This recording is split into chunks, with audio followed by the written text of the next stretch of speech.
Olá, bem-vindos ao Viver Sustentável. Pesquisadores da Unesp de Rio Claro, interior de São Paulo, estudam o uso do lodo, sobra tóxica do tratamento de esgoto, como fertilizante na agricultura.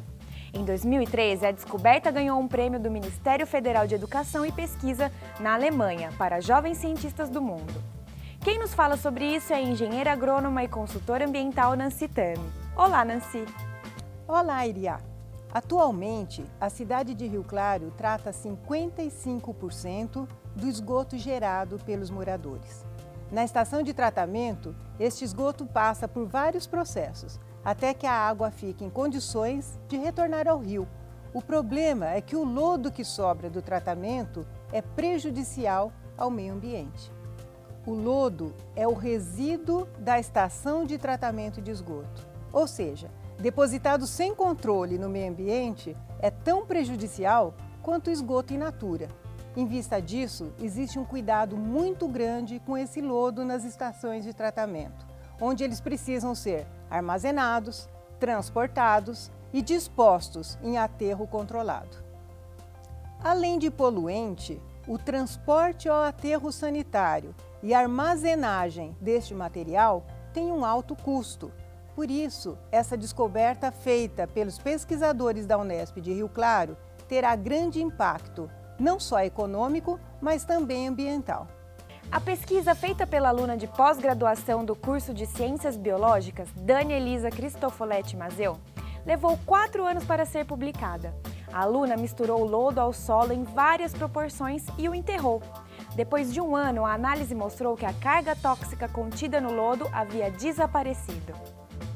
Segundo a pesquisadora Dani Mazeu, a proporção ideal revelada pelos testes foi de 50% solo e 50% lodo, tanto para as plantas quanto os peixes, minhocas e leveduras.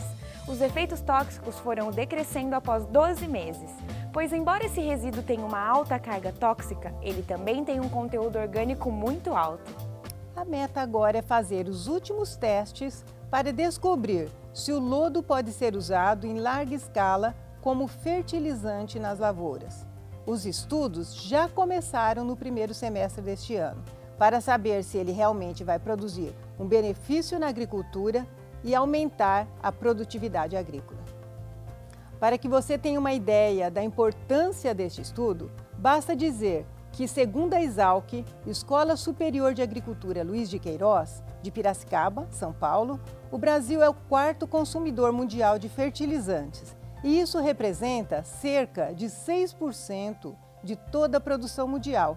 Ele fica atrás apenas da China, da Índia e dos Estados Unidos.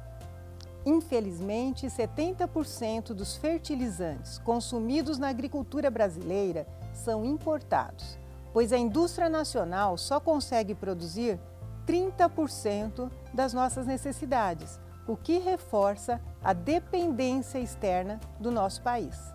Buscar nutrientes alternativos, além de necessário, representa também um enorme ganho econômico e ambiental para o nosso país, evitando-se a exploração de recursos naturais para a produção de potássio, nitrogênio, magnésio, enxofre, fósforo e tantos outros nutrientes que são essenciais para o desenvolvimento das plantas.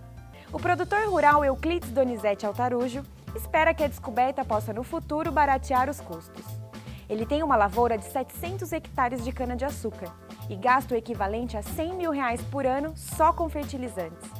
Segundo ele, com essa economia poderia aumentar a produção e comprar um trator novo para melhorar a lavoura. O Viver Sustentável foi até a Unesp, em Rio Claro, para saber maiores detalhes sobre essa pesquisa. Confira! Se do ponto de vista ambiental, a estação de tratamento de esgoto ela é importante porque ela vai tratar o esgoto antes de ser liberado nos nossos recursos hídricos, tem um outro lado negativo que é a geração desse lodo. E o que fazer com esse lodo?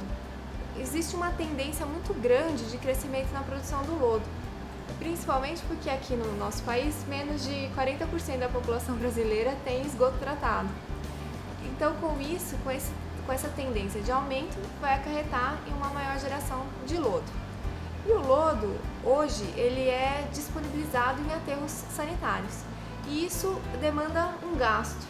ou seja, você tem um custo maior para tratar o esgoto. Acontece que o lodo ele é muito rico em matéria orgânica e outros nutrientes, que pode ser aproveitado na agricultura como um fertilizante. E o trabalho dela foi com essa intenção, de retirar a toxicidade de um material que a gente sabe que pode prejudicar o meio ambiente, né, e transformar esse material, torná-lo ainda melhor, não só retirar do ambiente, mas transformá-lo em um material que vai ter um fim mais nobre, que é também atuar como fertilizante agrícola. Então esse projeto ele foi um projeto de doutorado desenvolvido na Unesp de Rio Claro e que durou aproximadamente 4 anos.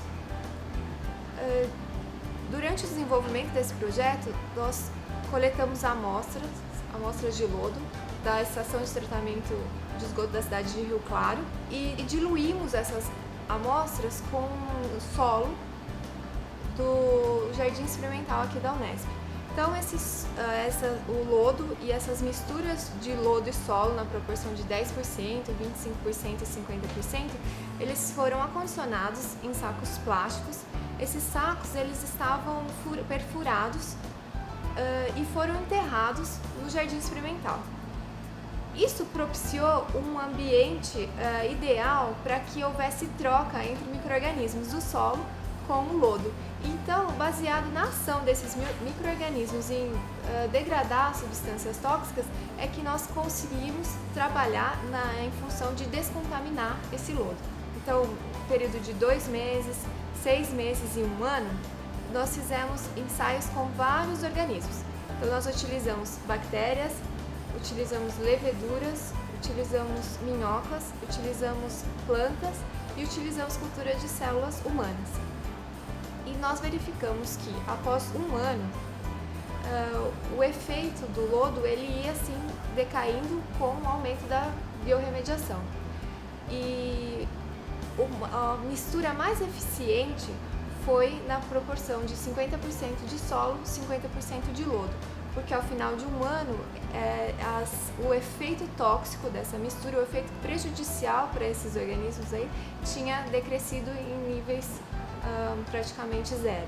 Nos orgulhou muito, porque além de ser um dos 25 trabalhos mundiais considerados de importância de pesquisa, foi o único da área biológica que foi contemplado. Então mostra pra gente, né, que a gente está no caminho certo. Nós devemos realmente trabalhar com a questão de minimizar os comprometimentos, os efeitos que o próprio homem vem causando no ambiente e degradando tanto o nosso sistema.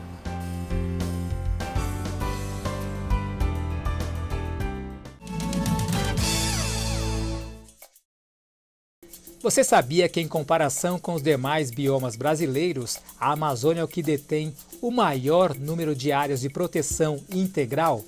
No total, são 26. O bioma também possui o maior percentual de florestas oficialmente protegidas. São 3,2% da área total da Amazônia, mas apenas 0,38% da área dos parques e reservas hoje existentes na Amazônia está protegida de fato, pois grande parte desses locais se encontra muito próximo às cidades. Olho vivo, consumidor. Opte por alimentos nacionais, especialmente da região do país em que você reside. Quanto maior a distância percorrida pelo produto para chegar ao supermercado, maior a emissão de carbono gerado pelo transporte. A agricultura é responsável por cerca de 13% das emissões globais de gases de efeito estufa, quase o mesmo que o transporte. Contudo, muito pouco desse montante é dióxido de carbono, pois em que pesem as enormes quantidades de CO2 geradas pelas atividades de cultivo, a balança fica mais ou menos zerada em função de que as lavouras também capturam CO2 para poderem crescer.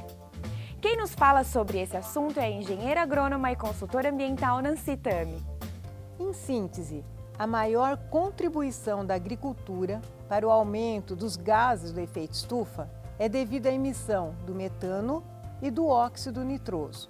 O metano, ele provém de várias fontes e quase sempre elas estão associadas à decomposição da matéria orgânica, através dos micróbios que se alimentam do material orgânico em lugares onde há pouco ou nenhum oxigênio, como nos intestinos dos animais criados para fornecimento de leite, de carne e de lã.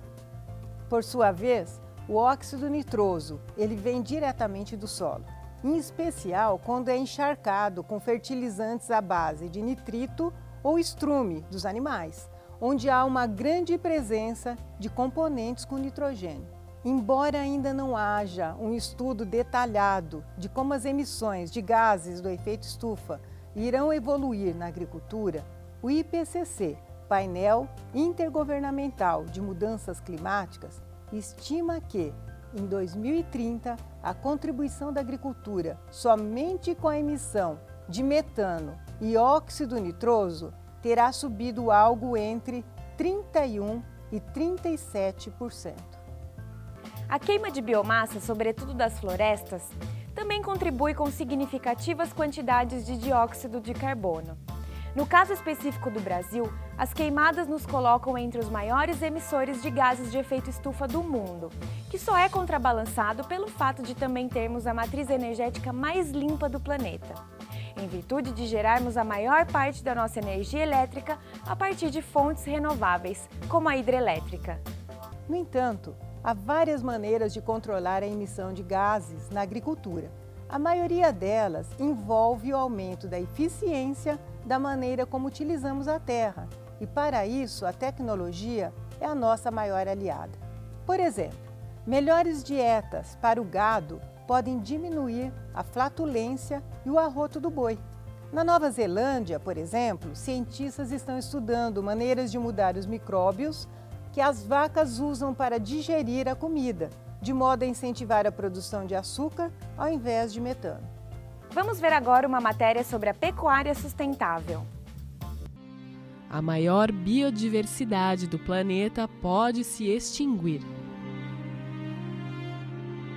A Amazônia possui um riquíssimo ecossistema. São inúmeras as espécies animais e vegetais encontradas por lá. Muitas delas ainda são desconhecidas pela humanidade. Isso significa que você tem a maior riqueza de vida na floresta e nos rios da Amazônia do que em qualquer outro lugar. Tem milhões de espaços, você tem mais peixes no Rio Amazonas, mais espécies de peixes no Rio Amazonas do que no Oceano Atlântico. Você tem mais árvores na Amazônia, num único hectare da Amazônia, você tem muito mais espécies de aves do que em toda a América do Norte. Você tem uma quantidade de pássaros absolutamente gigantesca, mamíferos. Mas sabia que nós somos enormes colaboradores da destruição na Amazônia?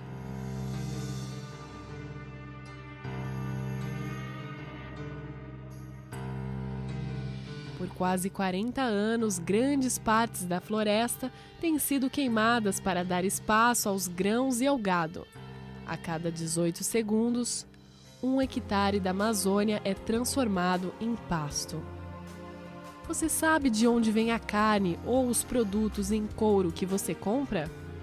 Pois é, o leite do seu café da manhã, a carne das refeições, o seu tênis de couro podem estar contribuindo com o aumento da temperatura do planeta e com os eventos climáticos devastadores, pois 80% das áreas desmatadas da Amazônia estão ocupadas por gado.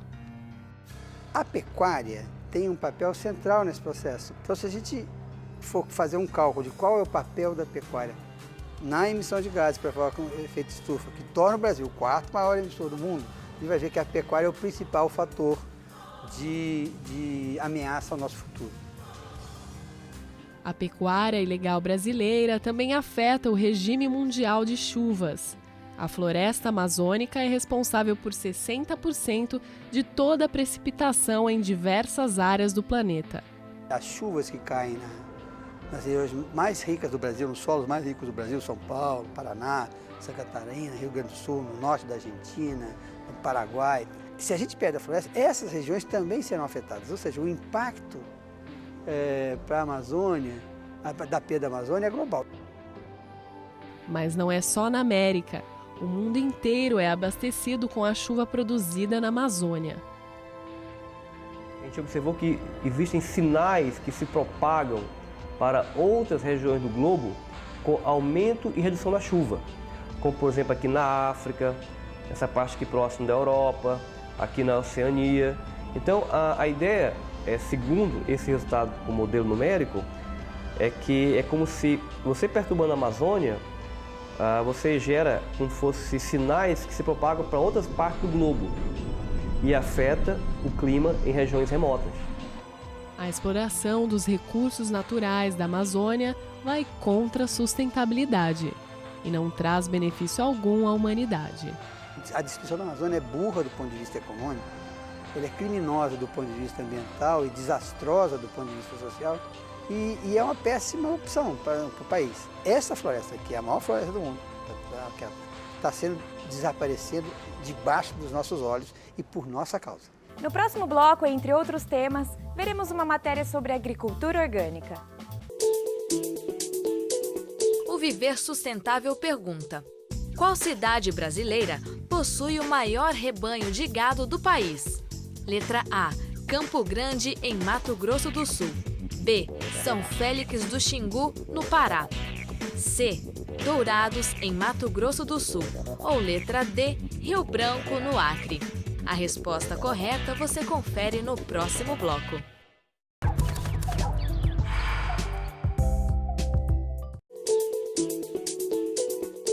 No bloco anterior, o Viver Sustentável perguntou qual cidade brasileira possui o maior rebanho de gado do país. A resposta correta é letra B, São Félix do Xingu, no Pará. O município é um dos campeões em desmatamento nos últimos anos. Se o Brasil pretende liderar em termos de desenvolvimento sustentável, também precisará investir na economia verde. E isso implica em ter uma agricultura sustentável. Na primeira parte do nosso programa Viver Sustentável de hoje, vimos que o metano e o óxido nitroso são as maiores fontes de emissão de gases de efeito estufa ligadas à produção agrícola. Quem comenta sobre o assunto é a agrônoma e consultora ambiental Nancy Tami. Hoje já é possível controlar os nutrientes do solo por meio de maneiras mais naturais do que a utilização de fertilizantes à base de nitrato. Por exemplo, a prática de agroflorestamento envolve plantar, lado a lado, culturas que contribuam para suas necessidades mútuas.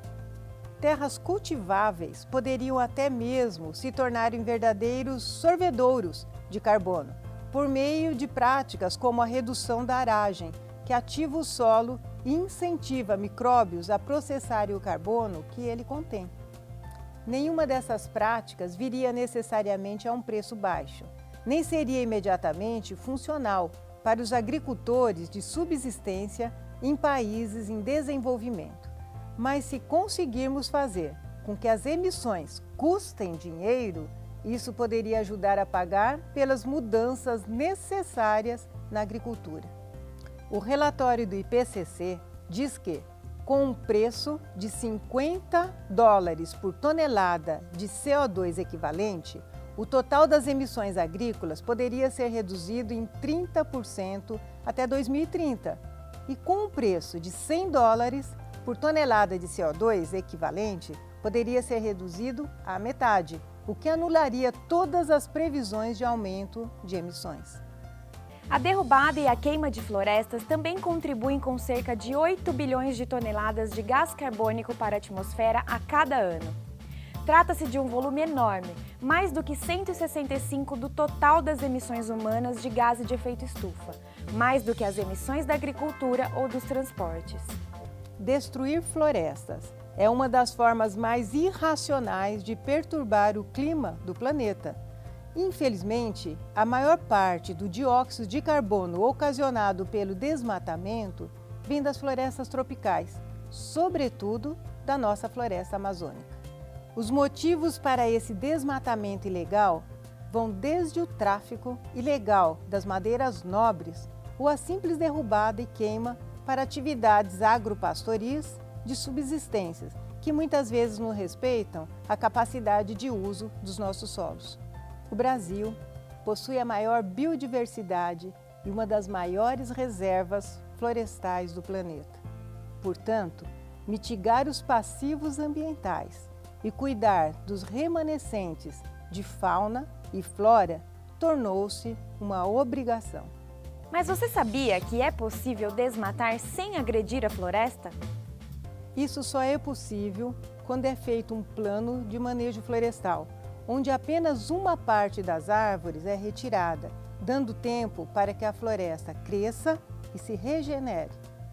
O IBAMA, Instituto Brasileiro de Meio Ambiente, tem analisado e aprovado inúmeros planos de manejo florestal, como o da Orça Florestal, no Vale do Rio Jari, no Pará, que em 2010 foi reconhecido pela FAO, Organização das Nações Unidas para Agricultura e Alimentação.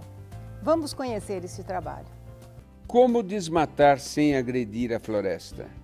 Isso só é possível quando é feito um plano de manejo florestal, em que apenas uma parte das árvores é retirada, dando tempo para que a floresta cresça e se regenere. O IBAMA, Instituto Brasileiro de Meio Ambiente, tem analisado e aprovado inúmeros planos de manejo florestal. Exemplo destes planos de manejo florestal, aprovados pelo Ministério do Meio Ambiente, está o do Grupo Orça, no Vale do Rio Jari, dos estados do Pará e do Amapá, que em 2010 foi reconhecido pela FAO, Organização das Nações Unidas para a Agricultura e Alimentação, como um dos 25 modelos de excelência em manejo de floresta na América Latina e Caribe. A área de manejo é dividida em lotes, 20, 30, 40 lotes. A cada ano maneja-se um lote. Após o manejo do último lote, isto é, após 20, 30 ou 40 anos, repete-se o ciclo. Este manejo é certificado pelo FSC, Forest Stewardship Council, Conselho de Manejo Florestal, que envia uma equipe multidisciplinar de técnicos e engenheiros florestais para acompanhar a execução daquilo que foi planejado, de modo a causar o menor dano possível à floresta. Com dados fornecidos pelo Sempre, vamos conhecer agora os preços por tonelada das principais matérias-primas destinadas à reciclagem. Preço da tonelada do material destinado à reciclagem para a cidade de Recife. Papelão, R$ 110. Latas de aço, R$ 100. Alumínio, R$ 1.200. Plástico rígido, R$ 1.000. E PET, R$ 600. O Viver Sustentável fica por aqui. Para mudar a situação do planeta, precisamos fazer a nossa parte e a sustentabilidade é o caminho. Para assistir nossos programas, acesse viversustentável.net ou mande sugestões de matérias e dúvidas para contato@viversustentável.net e acesse a nossa página no Facebook. Até o próximo programa. Tenha uma feliz semana sustentável.